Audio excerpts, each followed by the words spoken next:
Welcome back to High Stakes.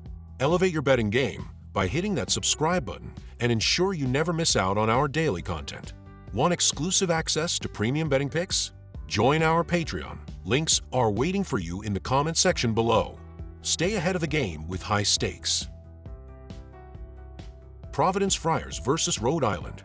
The Providence Friars enter this clash riding a wave of mixed momentum. After a promising 5-0 start, their non-conference schedule tightened, resulting in a 3-game skid.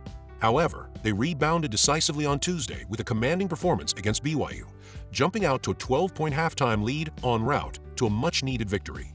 The Friars' offense found its rhythm, shooting 59.5% from the field, including 12 three-pointers and converting 21 of 26 free throws. Despite being out-rebounded 39-32 and forcing just 5 turnovers, their defense held BYU to a mere 33.3% shooting from the field. Jabri Abdurrahim led the charge off the bench with 21 points in 29 minutes, a crucial spark for Providence. Offensively, the Friars have shown some inconsistency, averaging 71.4 points per game, which ranks 10th in the Big East. Their shooting percentages, 43.5% overall and 34.9% from beyond the arc, leave room for improvement, but they have compensated with a respectable 40.3 rebounds per game. On the defensive side, Providence is holding opponents to 63.2 points per game on 39.5% shooting, including a stifling 29.8% from three-point range.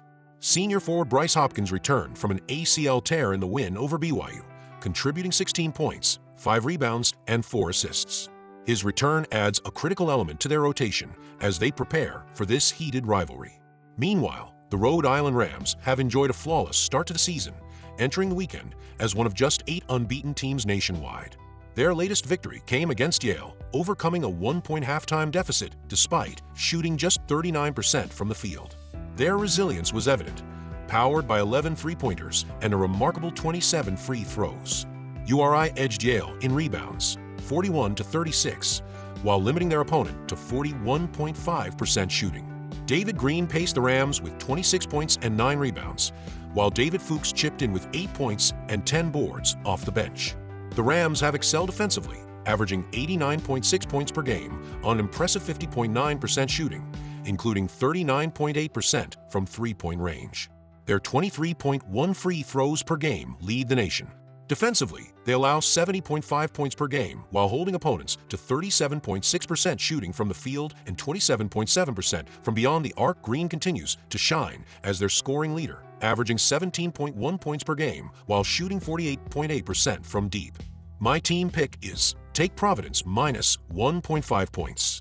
The Friars' defensive edge and Hopkins' return could be the deciding factors in a tightly contested matchup. Take the over at 141.5 points.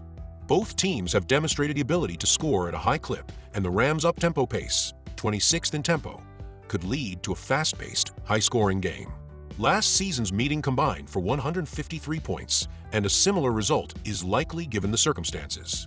This rivalry game has all the makings of a classic, with Providence looking to reassert its dominance and Rhode Island aiming to remain unbeaten. This matchup between Nebraska and Michigan State brings plenty of intrigue, both on the betting side and for fans of Big Ten basketball. Let's break it down. Coach Fred Hoiberg's squad has looked sharp early in the season.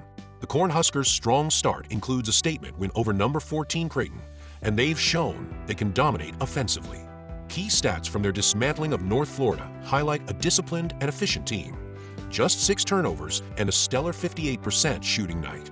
Connor Esigian is leading the charge offensively, and while their 31.4% from beyond the arc leaves room for improvement, their ability to generate points in the paint and at the line makes them a dangerous underdog. One standout factor, Nebraska's balanced offense. Averaging 83.3 points per game, 49th in the nation, they can keep pace with most teams. Their adjusted efficiency ranking, 45th in KenPom, puts them on the cusp of elite company, and Michigan State's vulnerability from deep, 25.7% on threes, could allow the Huskers to exploit defensive lapses. Tom Izzo's Spartans are battle-tested, as always, with early games against powerhouses like Kansas and Memphis. Their recent victory over Minnesota was a clinic in shooting efficiency, with Cohen Carr and Jackson Kohler stepping up in key moments. Michigan State's depth and consistency on the boards, 39 rebounds against Minnesota will be a major factor here. The biggest red flag for Sparty, their abysmal three-point shooting.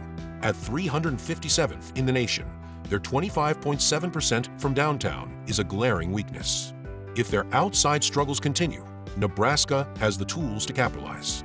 Still, Michigan State's ability to score inside and their 20th ranked free throw percentage, 78.8%, give them a slight edge in grinding out tough games. Both teams have offenses capable of lighting up the scoreboard. Nebraska's fast tempo, 88th in possessions per 40 minutes, and Michigan State's efficient offense, 114.9 points per 100 possessions, suggest a high-scoring affair. Add in both teams' elite free throw shooting. Nebraska is 31st at 77.5%, and this game seems primed for an over. With a close contest likely, the extra fouls in crunch time could push this total over 147. Predictions. Spread: Nebraska plus 6.5 points. Total: over 147 points. The Cornhuskers' recent form and Michigan State's shooting woes make Nebraska the smart play against the spread.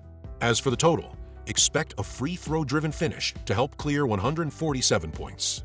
This matchup should be entertaining and competitive, perfect for a Big Ten showdown.